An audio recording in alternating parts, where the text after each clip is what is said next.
Sir నా పేరు Umesh sir. నిన్న శ్రీ నారా లోకేష్ గారు మంత్రివర్లు వచ్చినారు. నిన్న అదే ఓట కూడా దిగడం జరిగింది సార్. అలాగే ఆదాయం జిల్లా ఇవ్వండి సార్ అని అడిగినాం సార్. అడిగితే అతని ఆదాయం జిల్లా అవ్వడమా ఆశలు వదిలిపెట్టుకుంటే చెప్పినారు సార్. జిల్లా ఇవ్వండి సార్ మీకు ఉద్యోగాలు వేస్తారని చెప్పి మీ ఎన్ని పాదయాత్రలు చేసినా కూడా కావాలన్నా మీకు సాధ్యం కావాలి, మీరు అంతా అర్థం చేసుకొని సాధ్యం చేసేస్తుంది. మరి ఏమో మాట్లాడకపోతే వాళ్ళు పోలీసులు తోచేసినారు సార్.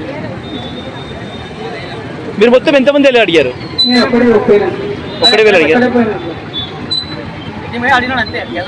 జిల్లా వస్తే అన్ని పరిశ్రమలు వస్తాయి, కలెక్టర్ ఎస్పీ ఆఫీసులు ఉద్యోగాలు కూడా వస్తాయి.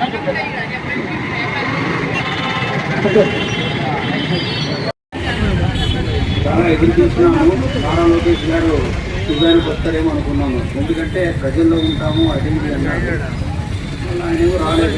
సరే ఆయన ఏమైనా కూడా ఇప్పుడు ఏఎస్సీ వాళ్ళు ఉదయం పోయి అందరూ కలిసి వినతి పత్రం ఓడి జరిగింది. జిల్లా విషయం అడిగితే అది ఏమనేది మన విలేకరి గారు ఆల్రెడీ వీడియో దాంట్లో సారాంశం ఏంటంటే, మేము మాట కట్టుబడి ఉన్నాము, మీరు జేఏసీ వాళ్ళే మాట తప్పుతున్నారు అన్నారు. దానికి ఏమంటే నిమ్మల రామానాయుడు గారు వచ్చినారు, ఆ రోజు మేము చెప్పినాము, డీలిమిటేషన్ అయిన తర్వాత ఇస్తామని చెప్పినాము, అదే మాట నేను కట్టుబడి ఉన్నాను, మీరు కట్టుబడి లేదంట. అప్పుడు మన వాళ్ళు అడిగినారంట, అట్లయితే చెప్పండి సార్ అంటే, లేదయ్యా నేను అదే మాట కట్టుబడినానని చెప్పడం జరిగింది. ఇది ఒకటి. కాకపోతే నిన్న ఇంతకుముందు మీరు ఇంటికి తీసుకున్నటువంటి కుమ్మరి ఉమేష్ పట్టాపురం మా అబ్బాయి నిన్న నైటు ఆయన నారా లోకేష్ అభిమానంతోనే ఫోటో తీసుకుందామని పోయినాడు. అదే క్రమంలో ఆయన మనసులోనే మాట, ప్రజల మాట ఆయన చెప్పాడు. ఏమనంటే, సార్ ఆదోని జిల్లా కావాలి సార్ అన్నా అంటే, అది ఏం చెప్పారో మీరు చూస్తారు. ఏమన్నాడు, అది ఇచ్చింది కుదరమన్నాడంట. మళ్ళీ ముందుకు వెనక్కి పిలిచి ఎన్ని పాదయాత్ర చేసినా రాదు అన్నాడంట.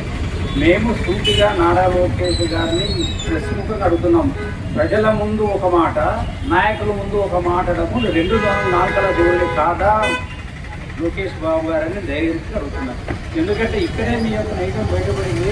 నిన్నేమో ఒక సామాన్య యువకులతోనేమో లేదని చెప్పేసా ధైర్యంగా. ఈరోజు ఉద్యమ నాయకుడు వచ్చేసరికి దాన్ని ఇంకొకని చెప్పారు. కాబట్టి ఈ రెండు నాలుకల డోర్ అనేటువంటిది ఇక్కడే కాదు, ప్రతి చోట ఉన్నట్టు మాకు అనుమానం వస్తూ ఉంది. కాబట్టి నిమ్మల రాయడ దగ్గర మాట సత్యనారాయణ చెప్పేసి మా జేఏసీ అనడము తప్పు, ఆ మాటను ఉపసంహరించుకోవడము విఘ్నతకు చూడని చెప్పేసి చెప్తారు. దయచేసి లోకేష్ బాబు గారు ఆ మాట వెనక్కి తీసుకోండి. జేఏసీ మా వాళ్ళ మాట తప్పులేదు, అసలు మాటే ఇవ్వలేదు, అక్కడ ఇవ్వని మాట చెప్పాడని చెప్పేసి జేఏసీ వాళ్ళని నిలవేయడం మంచిది కాదు. సాక్ష్యం అయితే ఈరోజు అబ్బాయి ఇచ్చినటువంటి ఇదే ఉంది.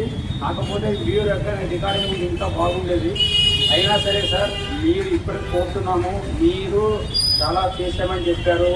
అదేవిధంగా 90 రోజుల్లో 2 పరిష్కారం చేస్తామని చెప్పారు, శారీకానా తర్వాత.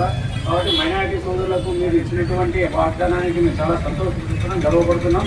అదేవిధంగా 90 రోజుల లోపల మీరు ఆదోని జిల్లా ప్రకటించకపోతే ఏమవుతుందో మీరు ఆలోచించాలా. 90 రోజులు టైం లేదే నేనంటాను, 30 రోజులు ప్రకటించాలా. సెప్టెంబర్లో మున్సిపల్ ఎలక్షన్స్ వస్తున్నాయి, అది గుర్తు పెట్టుకోండి. మీరు ఇంకో మాట కూడా అన్నారు, మీరు కూటమి ఇంకా 15 ఏళ్ళు కొనసాగుతుందని.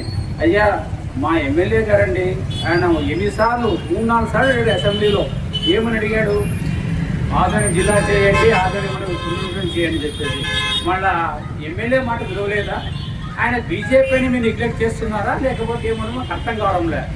కాబట్టి ఖచ్చితంగా ఎమ్మెల్యే మాట అంటే ప్రజల మాటే కదా, ఎమ్మెల్యే మాటకు విలువకపోవడం. కాబట్టి మాకైతే 2 నాలుకల ధోరణిని మీరు నిరూపించుకున్నారని చెప్పేసి చెప్తున్నాను సార్, క్షమించండి. అదే సార్, 2 నాలుకలు ఉందని చెప్పి నిరూపించుకున్నారు. కాబట్టి మిమ్మల్ని ఎలా నమ్మాలో అర్థం కాదు, కానీ ప్రజలు మీకు ఖచ్చితంగా ఏ రకంగా తీర్పు వల్ల ఆ రకమైన తీర్పు వస్తుంది. కానీ దిద్దుకోవడానికి అవకాశం ఉంది, మీకు దిద్దుకోవడానికి అవకాశం ఉంది. మీరు జేఏసీ అన్నమాట ఉపసంహరించుకొని 30 రోజుల లోపల కనుక మీరు జిల్లాను ప్రకటిస్తే ఖచ్చితంగా మీకు ఎన్నికల్లో ఏదో కొంచెం మీరు తాగినట్టు మా బీజేపీ ఎమ్మెల్యే గారు సహకరిస్తారు, కూటమికి గట్టెక్కుతుంది. లేకుంటే ప్రజల తీర్పు మీరే ఆశ్చర్యపోయే తీర్పు ఇచ్చినా చూసుకోనని చెప్తున్నా. ప్లీజ్ లోకేష్ బాబు గారు, మీరు యువకులు, మీరు చాలా ఆశలు పెట్టుకున్నాం, కానీ ఈ రకంగా మీరు మాట్లాడటం అంత సమంజసం కాదని చెప్పేసి వినయంగా మనం చేసుకుంటున్నాం. నా పేరు ఆదినారాయణ, నేను జేఏసీ సభ్యుడిని, అదేవిధంగా ఆదోని పెద్దారెడ్డి మండలం సాధన committee convener. Thank you sir.